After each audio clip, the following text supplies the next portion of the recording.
Step by step, Hitler was able to seize absolute power in Germany. After suppressing the unions on the 21st of July 1933, he outlawed the Social Democratic Party.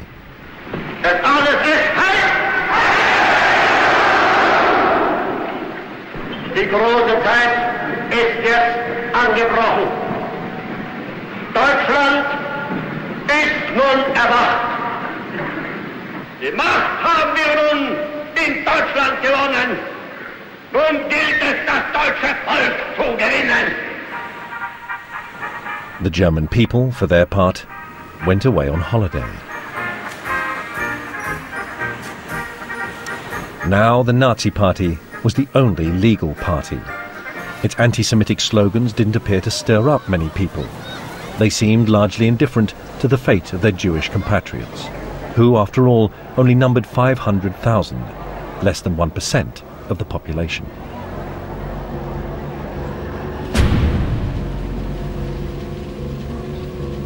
Half the German Jews would manage to emigrate. Gerda Blachmann remembered, "We succeeded in embarking on the condition of giving up everything we owned."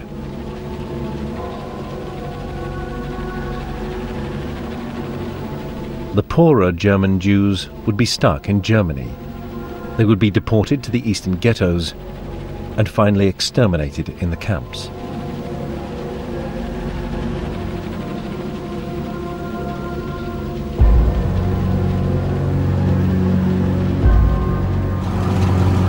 Opponents to the regime would flee if they could. Many went to France, where they would later be trapped by the German occupation in the war and handed back to the Nazis. But the vast majority of Germans would accept the totalitarian regime.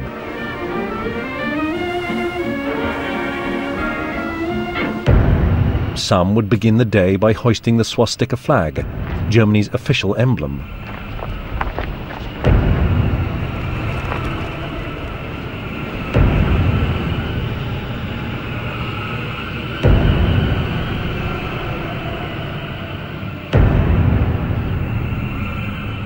Others, now that Hitler had muzzled the press, would read only Nazi newspapers.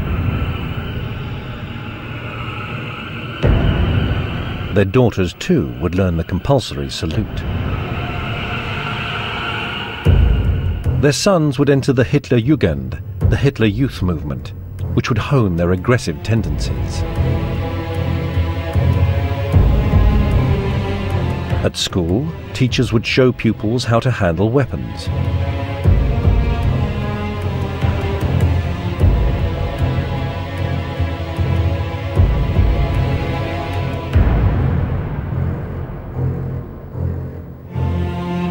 Teachers would have to use down-to-earth Nazi-sanctioned examples in maths classes, such as, how much does a pupil cost?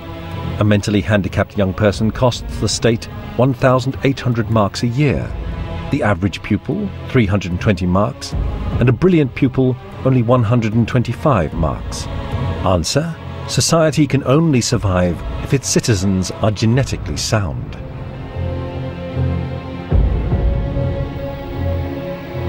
The older daughters would join the BDM, the Bund Deutscher Mädel, the League of German Girls.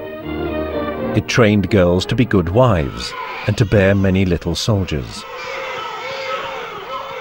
But Hitler was not yet the unchallenged supreme leader. He still had to promote himself and his party through propaganda films like Victory of Faith, on the first rally since the taking of power by the Nazi Party, now the only party. Hitler was well served by the talents of the young film director Leni Riefenstahl, who charmed him with her energy and beauty. With brilliant photography and lighting techniques, she glorified the new god.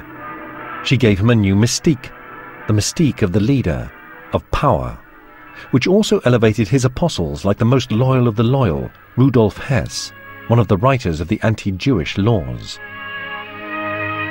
Like Joseph Goebbels, under whom propaganda had become an important ministry.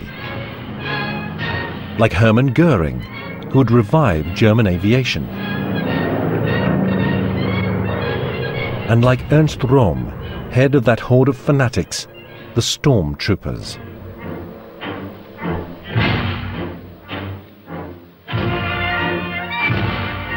No one could have imagined that this film would be banned a year later, because Röhm, even though he had been Hitler's accomplice since the failed putsch of 1923, was to be denounced as a traitor.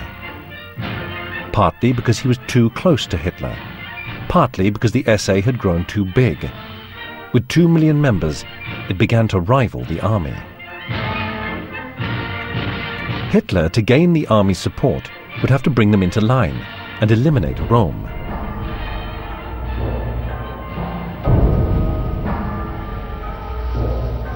In the summer of 1934, Hitler observed the maneuvers of the German army, reduced by the Treaty of Versailles to 100,000 men, few in number, but well trained.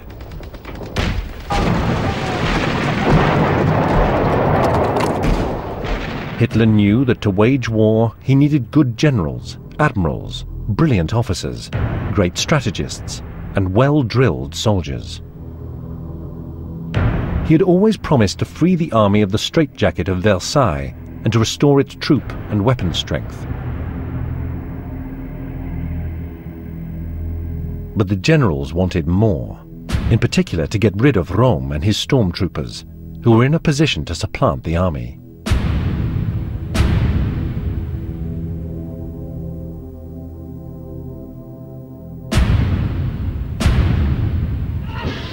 Röhm was also harshly criticized for having delusions of grandeur. Was he trying to set himself up as a rival to Hitler? Röhm's SA rallies were looking more and more as though he was trying to steal the limelight.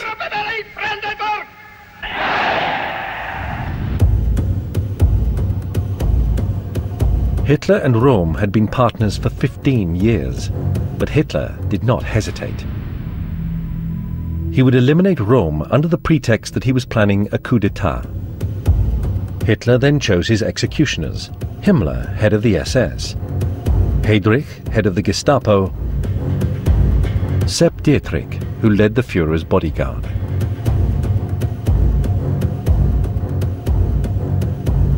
Between the 30th of June and the 2nd of July 1934, a period that Hitler called the Night of the Long Knives, the SS murdered Röhm and 85 other potential opponents and embarrassing witnesses of Hitler's past.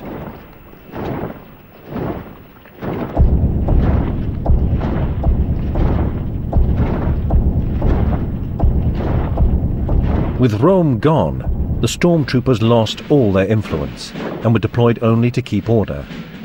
The army was satisfied, as were the industrial barons. Sepp Dietrich was promoted an SS general. When Leni Riefenstahl directed her next film, Triumph of the Will, on the Nazi Party rally of 1934, only black SS uniforms were seen, marching behind Himmler.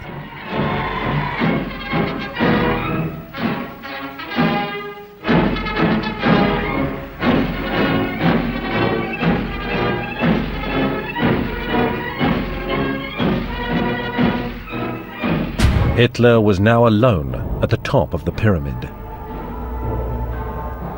A month after the Night of the Long Knives, the last president of the Republic, Marshal Hindenburg, died, aged 87. Democracy had been dead and buried for a long time. Germany continued its march towards totalitarianism. Hitler now became commander of the armed forces. His power was finally absolute. Every soldier had to swear an oath of loyalty to the Führer, our leader, and the leader of the German people, Adolf Hitler. Hitler and the Nazis were good at taking credit for the successes of the Weimar Republic, such as the famous Autobahns, which became showcases for the Nazi regime. Next, Hitler and his cohorts would strike by passing the Nuremberg race laws, denying basic human rights to all Jews. He would burn synagogues to the ground in Kristallnacht, a prelude to the final solution.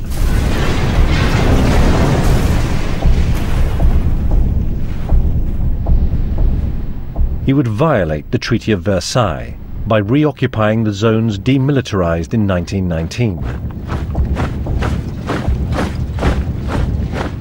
The weakness shown by the lack of reaction from Britain or France would lead Mussolini to draw closer to Hitler, allowing him to annex Austria, the next step in what he called his mission, to integrate all the German-speaking peoples into a greater Germany.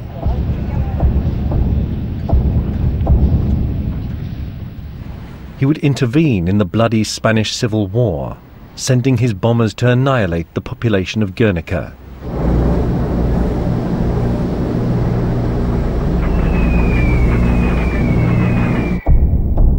Ensuring victory for Franco's fascists over the Spanish Republicans. He dreamt of a great army, like Napoleon's, one that he would lead to Moscow, all the while proclaiming his desire for peace. Wir wollen einst ein Reich sehen, und ihr müsst euch schon dafür erziehen.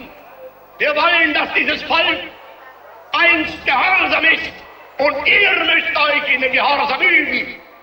Wir wollen, dass dieses Volk einst friedliebend und aber auch tapfer ist, und ihr müsst friedfertig sein.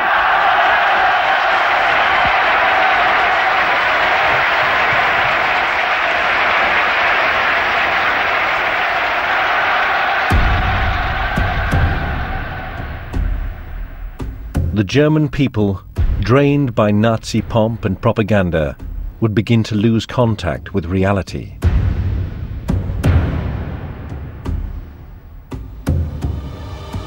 When Germany was ready, Hitler, obstinate and ferocious, would drag it, and the world with it, into a long, dark night of war.